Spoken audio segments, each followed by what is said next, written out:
Hello, it's me, an addict in recovery. I'm Stuart, welcome to my channel.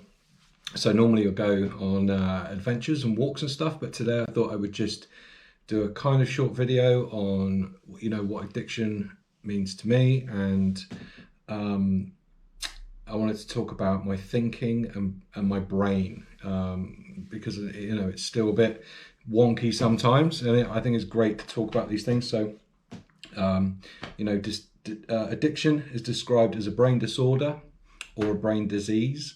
And I'm always a little bit uncomfortable with the word disease because it's like, ew. But a friend of mine once said, if you split the word, so dis-ease, and he said, that's how you felt, wouldn't it? And it was like, yeah, actually, that's how I felt my whole life. I felt dis-at-ease with life. And yeah, so even though it's classed as a disease, and I think that medically it's classed like that because it's incurable, it's progressive, and if left untreated, it's fatal. And I know that personally. I've had friends die of this disease.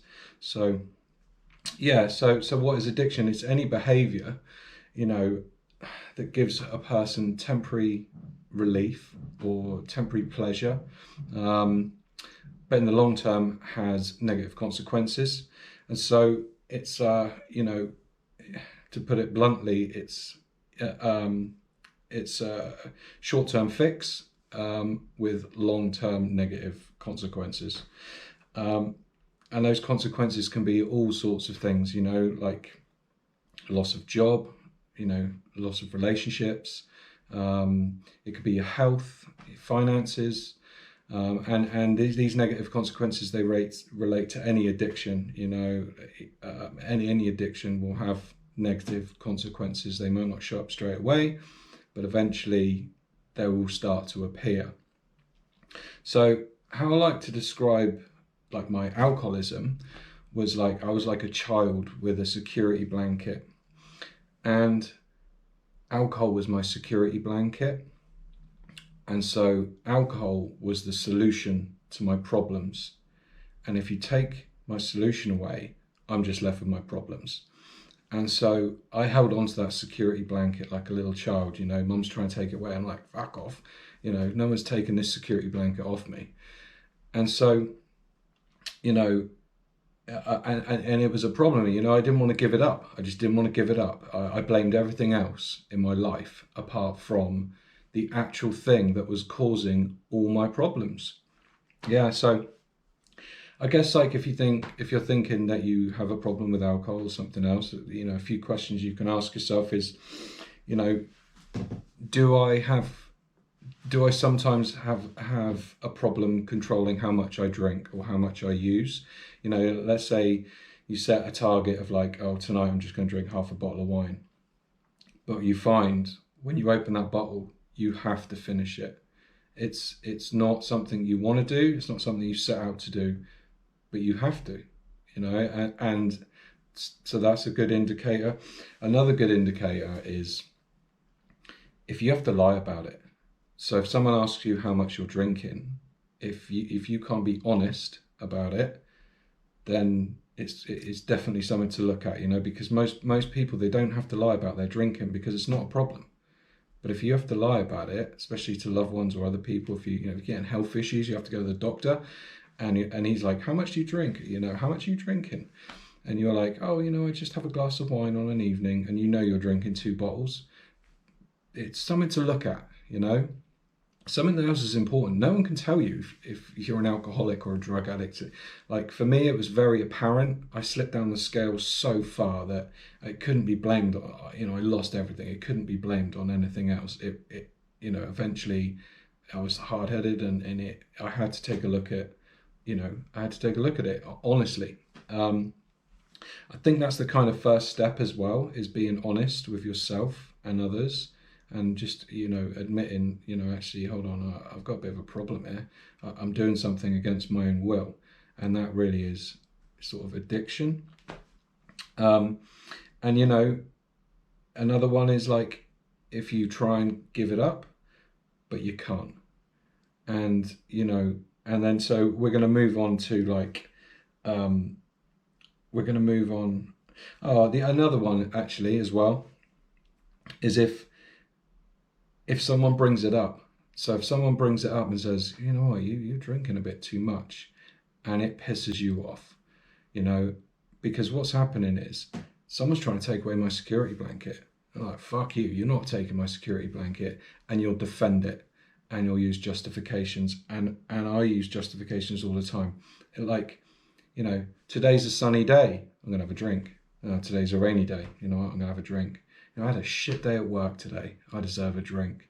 You know, I've had a fantastic week at work today, I earned loads of money, I'm gonna have a drink this weekend. There's no end to the excuses and justifications that I used to have a drink. You know, I'm happy, I'll have a drink. I'm sad, I'll have a drink. You know, poor me, like, oh, if you had my life, you'd drink as well. You know, get the old violin out. You know, it's crazy. No end of excuses for why I drank. And so when I tried to stop drinking, and you know, let me try and explain it really simply. I've got a brain, and it's in two halves. And one half creates horse shit. It's like a factory. One half creates horse shit and the other half buys it. And it is that simple. And changing, you know, the factory is quite difficult. It takes a long time. But the buying it side, so I create shit and my other half buys it. And so what you can do, what I do now, is, and I'm talking about that inner voice, the inner critic, or CBT. They talk about, you know, negative self-talk, and cognitive distortion. You know, I believe something to be true, but you know, I don't really question it, and you know, I think something's true, but really it's not. And so, you know. So the two ways that I kind of get over that these days, because automatic negative thoughts, you know, they're automatic. There's no control in the factory sometimes. It just churns this stuff out, but I get a choice whether to believe it or not. So an automatic negative thought would, you know, something pops into your brain like that. And you get two choices. You believe it or you don't. And so choice one, how you know, you can't stop these negative thoughts. They just come. But the solution, or how I get over that, is one, I just tell them, and this is the harsh way, when they pop in, I just go, shut the fuck up, brain. I am not listening to you anymore. That's not true. Shut up. And that's one way of dealing with it. And it works. It works for me, that one. Another one is like a compassionate way of like going, okay, thanks, brain, but you know, I don't really believe that anymore, and I'm not that person anymore, you know, because I don't know why. And this is something else. I'll let you in on something. So a couple of days ago, we went out for this fantastic walk, and it's on my channel. We went to Dancing Ledge, and I had the greatest day ever. Really fantastic day. It was beautiful. Took some great footage. Came home, had a little look through the footage, decided it was too late to do it all. I was quite tired, and I had a fantastic day. And you know, I'm sitting on my bed, and I'm like, wow, it's been a lovely, lovely day. The minute my head hit the pillow, I've got a memory of me shitting myself in school and all the children laughing at me.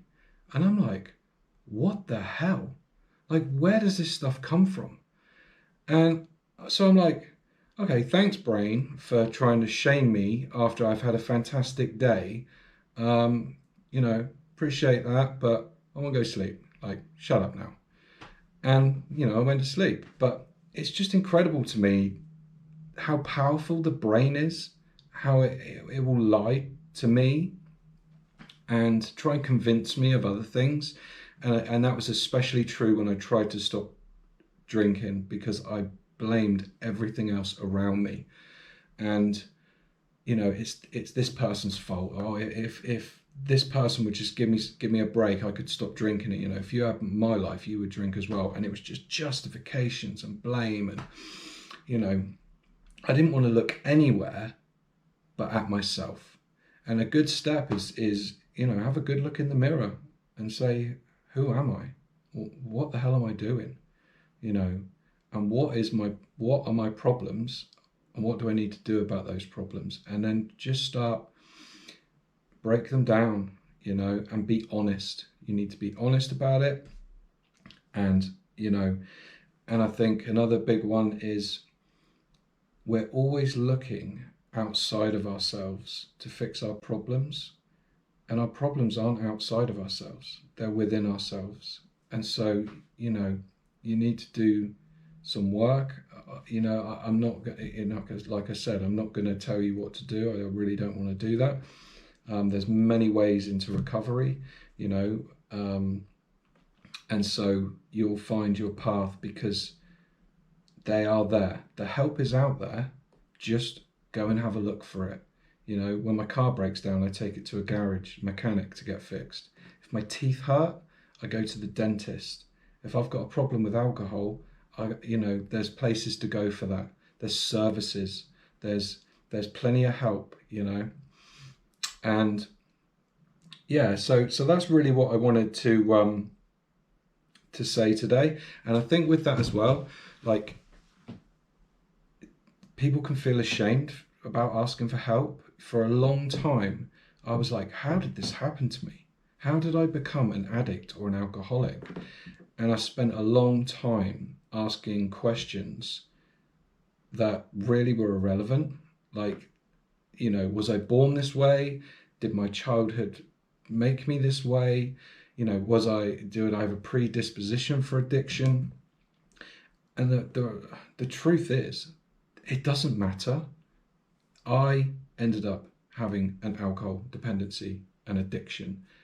And so how it happened is not irrelevant. It is relevant, but it's not irrelevant right here, right now, because it doesn't stop me from doing something about it.